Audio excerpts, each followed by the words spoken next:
하나님의 말씀 출애굽기 18장 1절에서 12절까지의 말씀입니다.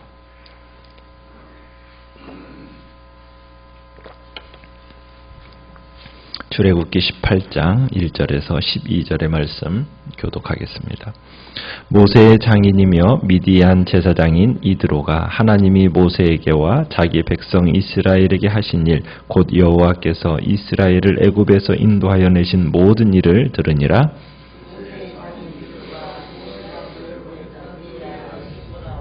그의 두 아들을 데리고 왔으니 그 하나의 이름은 게르솜이라. 이는 모세가 이르기를 내가 이방에서 나그네가 되었다 하미요.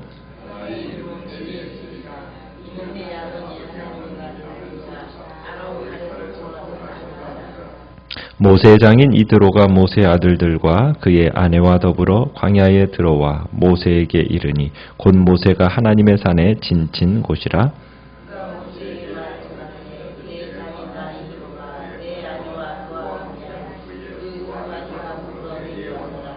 모세가 나가서 그의 장인을 맞아 절하고 그에게 입맞추고 그들이 서로 문안하고 함께 장막에 들어가서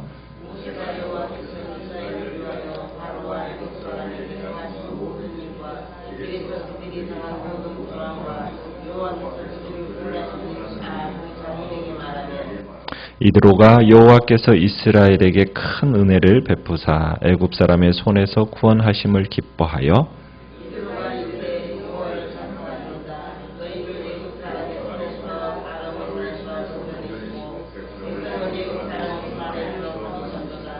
이제 내가 알았도다. 여호와는 모든 신보다 크심으로 이스라엘에게 교만하게 행하는 그들을 이기셨도다 하고 모세의 장인 이드로가 번제물과 희생제물들을 하나님께 가져오매 아론과 이스라엘 모든 장로가 모세의 장인과 함께 하나님 앞에서 떡을 먹으니라. 아멘. 오늘 말씀의 제목은 지금도 도우시는 하나님이라는 제목으로 말씀을 나누고자 합니다. 오늘 본문은 이스라엘이 이제 아말렉과의 전투, 르비딤 전투에서 승리한 직후에 모세의 장인이자 미디안의 제사장인 이드로가 모세를 방문한 사건에 대한 기사입니다.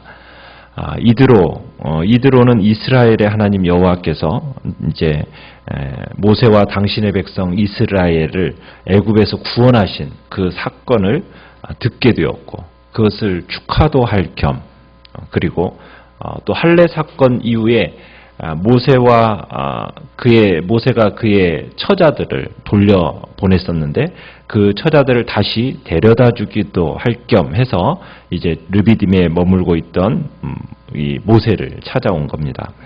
자, 이드로는 모세의 아내 십보라 그리고 두 아들과 함께 동반하게 되죠. 근 1년 만에 이제 두 아들과 이제 모세가 상봉하는 장면입니다. 자, 모세가 붙여준 두 아들의 이름을 우리가 보게 되는데요. 3절에 보면 첫째 아들의 이름은 게르솜이고요. 둘째 아들의 이름은 엘리에셀입니다. 자, 게르솜이라는 의미의 뜻은 내가 타국 땅에서 나그네가 되었다 이런 의미입니다. 내가 이방에서 나그네가 되었다. 둘째 아들 엘리에셀의 이름은 이렇게 내 아버지의 하나님이 나를 도우사 바로의 칼에서 나를 건져 주셨다. 자, 이런 고백과 함께 지어진 이름들입니다. 첫째 아들 게르솜이라는 이름, 미디안으로 이제 모세가 도망쳐 와가지고 나그네 생활을 하고 있는 어떻게 보면 자신의 처지를 생각하면서 지은 이름이 게르솜입니다. 또한 이스라엘 백성들이 지금 처한 상태, 자신을 포함한 이스라엘 백성들이 지금 애굽에 빌붙어서 살고 있는 존재잖아요. 그런 신세를 상징적으로 표현하고 있는 이름이 게르솜이라는 이름입니다. 이 게르솜이라는 이름과 함께 이 모세가 생각하였던 하나님의 약속이 있습니다. 그 약속은 뭐냐면 아브라함에게 주셨던 창세기 15장 13절에서 14절의 해방의 약속을 바라봤던 겁니다. 그러니까 하나님께서 아브라함에게 이렇게 말씀하셨죠. 너는 정령이 알라. 내 자손이 이방에서 객이 되어서 그들을 섬기겠고 그들은 400년 동안 내 자손을 괴롭게 하리니 그 섬기는 나라를 내가 징치할지며 그 후에 내 자손이 큰 재물을 이끌고 나오리라. 게르솜, 강제 노역에 시달리는 어떻게 보면 동족들의 처지를 대변하고 있는 그 이름입니다. 그와 동시에 그들의 해방을 어떻게 보면 전망하는 꿈을 담고 있는 이름이 바로 게르솜이기도 한 겁니다. 하나님의 아브라함에게 주셨던 약속의 말씀이 이 게르솜이라는 이름 속에 포함되어 있었던 거죠. 자, 또 하나의 이름 엘리에셀. 자, 엘리에셀도 이와 같은 맥락에서 우리가 생각해 볼 수가 있는데요. 엘리에셀, 문자적으로는 하나님은 나의 도움이시다라는 뜻입니다. 이 이름을 붙여준 계기가 아마 두 번의 사건을 마음속에 모세가 가지고 있었기 때문인 것 같아요. 바로의 칼날에서 모세가 두 번의 구원을 받거든요. 언제 첫 번째 그 칼날에서 구원을 받았습니까? 출생할 때 히브리인의 아들이면 다 어떻게 되었습니까? 모두 죽여라 라는 바로의 서슬퍼런 명령이 있었죠. 그것이 전 국민에게 하달되면서 모든 이스라엘의 남자 아이들은 태어나는 즉시 죽어야만 됐었어요. 그런데 그때 극적으로 생명을 보존받은 자가 누구입니까? 바로 모세거든요. 그러니까 바로의 칼날에서 구원함을 받았어요. 자, 그 다음에 모세가 장성했습니다. 자신이 이스라엘 히브리인이라는 정체성을 스스로 확인을 했고 이제 강제 노역에 시달리는 그 히브리인들을 보러 나갔다가 애굽 사람이 자신의 동족을 때리는 것을 보고서는 어떻게 합니까? 그 애굽 사람을 쳐 죽이잖아요. 자, 그때 이 바로가 어떻게 합니까? 모세를 죽이려고 그랬어요. 응징해서 죽이려고 했을 때 도피합니다. 모세는 하나님의 도움으로 바로의 칼날에서 구원함을 받은 거죠. 그러니까 하나님의 도우심으로 말미암아 모세는 바로의 그 칼날, 출생할 때부터 어떻게 보면 출생할 때 바로의 이게 죽임을 당하였던 그 자리에서 건져냄을 받아 구원을 받았고 또 미디안으로 도망하면서 그 하나님의 건져내심을 받은 구원의 은혜를 이 모세가 발견을 한 거예요. 그래서 이 둘째 아들의 이름을 뭐라고 지었다고요? 엘리에셀이라고 지은 거예요. 그래서 하나님의 도우심으로 내가 이 자리에 있었구나. 과거의 일시적인 사건만이 아니라 이후에도 앞으로도 언제든지 하나님께서 자신의 도움이 되실 것이다. 자신을 모든 위기와 환난에서 건져내실 것이다. 라는 그 고백으로 이름을 지은 겁니다. 그래서 둘째 아들은 엘리에셀. 그래서 모세는 그런데 자신 혼자만의 구원으로만 만족하지 않았어요. 애굽 지금 이스라엘 땅이 지금 어떻게 되어 있습니까? 애굽에서 바로의 칼날에 언제 죽을지 모르는 그 동족 히브리인들의 구원을 내다보면서 또 이 엘리에셀이라는 이름을 지은 거예요. 그러니까 두 번째 아들 이 엘리에셀의 이름, 이 이름을 자꾸 부르면서 뭘 생각했어요? 그 아이의 이름을 가까이 두고 그 아이를 늘 부르고 그 자식들의 이름 속에 그 의미심장하게 붙여놓고 그 이름을 통해서 하나님의 구원의 해방을 바라본 겁니다. 어떻게 보면은 이제 오늘 두 아들의 이름이 나와요. 이방에서 객이 되었다. 이스라엘이 엘리에셀 하나님의 도우심으로 말미암아 구원함을 받아서 지금 이 자리에 있게 된 거예요. 정말 그 믿음대로, 그죠? 모세가 그 이름을 그 아들들의 이름을 속에 지어진 그 믿음대로 그 이스라엘의 구원이 이루어졌고 지금 그 이루어진 구원을 확인하고 있는 겁니다. 어떻게 보면 앞이 보이지 않는 그 절망적인 상황 속에서 그 희망의 그림을 자식들의 이름에 새겨넣고 그리고서는 기도하던 그 믿음의 사람이 바로 모세였던 겁니다. 어떻게 보면 오늘 우리에게 있어서도 동일하게 이 믿음이 요구되어지는 거죠. 믿음은 바라는 것들의 실상이요. 보지 못하는 것들의 증거니라. 정말 하나님의 약속을 우리는 붙들고 그 약속이 반드시 이루어질 것에 대한 믿음과 소망으로 우리는 살아가야 할 존재들이 우리들인 것이죠. 자, 모세는 장인 이드로를 이제 맞으러 나갑니다. 7절에 보면은 자, 근동 관습을 따라서 엎드려 절을 하지요. 그리고 입을 맞춥니다. 서로 안부를 묻고 함께 천막으로 들어갑니다. 자, 모세가 소명을 받고 애굽으로 내려가기 전에 위치는 어떤 위치였습니까? 처가살이였어요. 그렇죠? 대릴 사위 정도였습니다. 모세가 40년 동안 미디안 생활을 했었어요. 그 처가살이를 하는 동안에 80세가 되었음에도 불구하고 이드로의 양떼를 치고 있었습니다. 자기 소유도 제대로 변변히 갖지 못한 장인의 양떼만을 치고 있었던 게 모세예요. 그리고는 소명을 받고 이제 애굽으로 출발할 때에도 이제 이드로에게 뭐라고 허락을 받고 떠나느냐면 형제들을 제가 방문하고 싶습니다 라는 핑계를 대고 갔어요.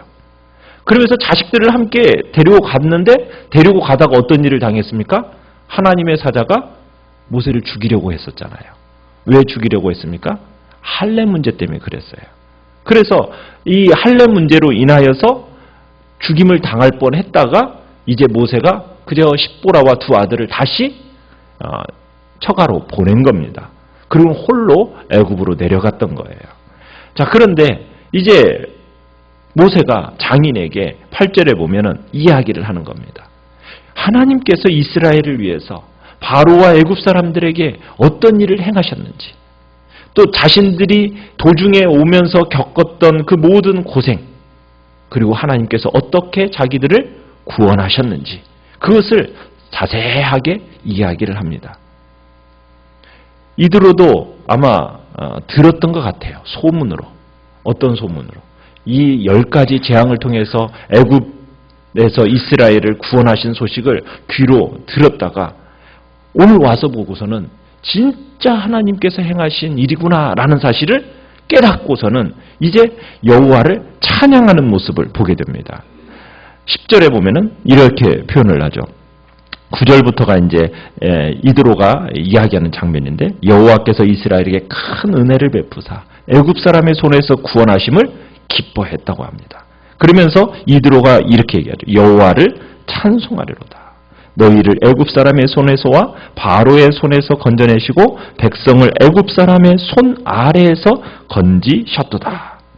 자, 여러분 여기서 보면은 반복해서 나오는 말이 있죠. 애굽 사람의 손, 바로의 손, 애굽 사람의 손 아래. 똑같은 표현을 3번씩이나 지금 반복하면서 표현하고 있어요. 그러니까 강대국 애굽에서 구원받은 사실을 지금 강조하고 있는 거죠. 특히 미디안 제사장의 이 고백이 굉장히 인상적입니다. 11절을 우리 같이 한번 읽어볼까요? 시작. 이제 내가 알았도다. 여호와는 모든 신보다 크심으로 이스라엘에게 교만하게 행하는 그들을 이기셨도다. 야, 내가 진짜 알았다. 그냥 뭐 지식으로만 이해하는 정도가 아니라 체험적으로 내가 깨달았다. 내가 인정한다. 이런 의미가 들어있습니다. 그러니까 출애굽 역사의 의미를 듣고 난 후에 그저 희미하게만 알고 있었던 여호와 하나님을 이제는 어떻게 해요? 내가 확고하게 이제 알게 되었다. 모든 신들보다도 뛰어나신 하나님, 그 여호와 하나님의 위대성을 내가 깨달았다. 지금 미디안은 이드로는 어떤 사람이라고요? 미디안의 제사장입니다. 그런데 자기가 섬기는 그런 신이 있었는데 그런 신과는 비교되지 않는 정말 세상의 다른 어떤 신들보다도 위대한 신이 누구다? 여호와라는 사실을 고백하고 있는 겁니다. 여러분 이 이드로의 이 신앙 고백은 어떻게 보면 출애굽기 주제 중심 주제예요. 그죠? 이스라엘은 물론이거니와 애굽의 모든 사람들, 심지어 이방의 미디안 사람인 이드로마저도 여호와는 누구이시다고요? 여호와만이 진정 살아 역사하시는 하나님이시다라는 것을 인정케 하는 것이 이 출애굽기의 주제인데 이 출애굽기의 사건 이대로 정말 이방인들에게도 하나님께서 진정으로 하나님 되심을 이 오늘 본문이 드러내고 있는 겁니다. 그러면서 이드로가 이제 고백을 마친 후에 희생제사를 12절에 보면 주관을 합니다. 아론과 이스라엘 장로들 그리고 함께 여호와 앞에서 그리고 음식을 나눠 먹는데 어떤 제사를 드립니까? 12절에 보면 번제, 그죠? 번제라는 것은 봉헌물 전부를 태워 드리는 제사입니다. 그래서 하나님께 감사로 드리면서 온전히 바친다. 하나님의 주권의 모든 것을 맡긴다라는 의미가 이 번제 속에 들어있어요. 그 다음에 희생제는 봉헌물의 어떻게 보면 귀중한 부분인 기름을 태우고 그리고는 나머지는 제사에 참여한 사람들이 함께 나누어 먹는 그런 제사입니다.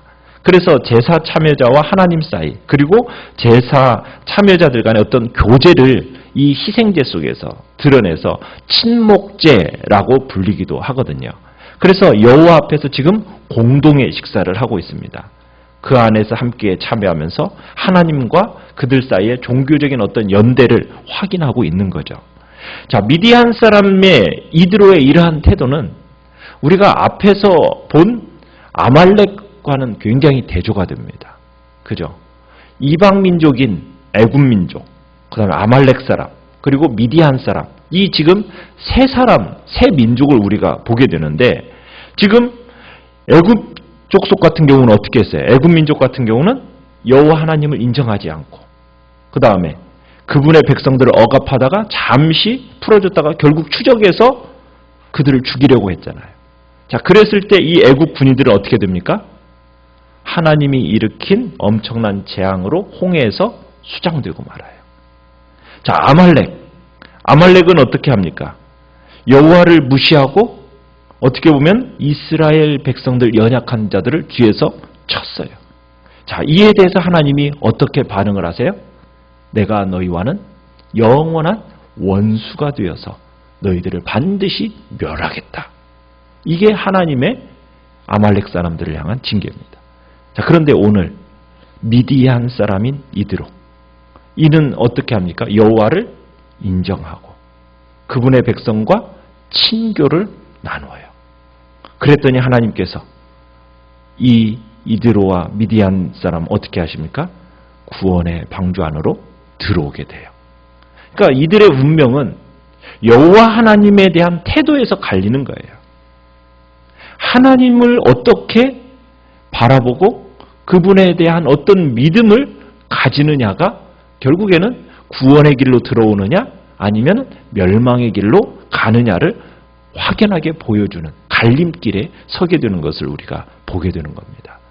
구원의 역사는 결국 여호와 하나님을 인정하고 그분에게로 그들의 믿음을 주님 앞에 드리며 나아갈 때 구원의 길로 들어선다라는 것을 오늘 이 미디안 제사장 이드로를 통해서 보게 되는 겁니다. 오늘 우리는 하나님의 말씀 속에서 정말 모세가 자신의 아들들의 이름 속에다가 정말 하나님의 약속을 집어넣어 놓고 그 약속대로 이루어지기를 간절히 바라면서 그 아들들의 이름을 불렀던 모세.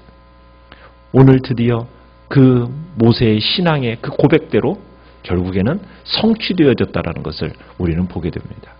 오늘도 우리는 하나님께서 우리에게 주신 그 약속, 그 믿음의 말씀을 붙들고 그 말씀을 주장하면서 우리가 신실하게 주님 앞에 나아갈 때 지금은 눈에 보이지 않는다 할지라도 그 약속은 반드시 이루어진다라는 것. 오늘도 기억하면서 오늘도 그 진리의 말씀 붙들고 오늘 한 날 믿음의 길을 걸어가겠다고 오늘도 결단하면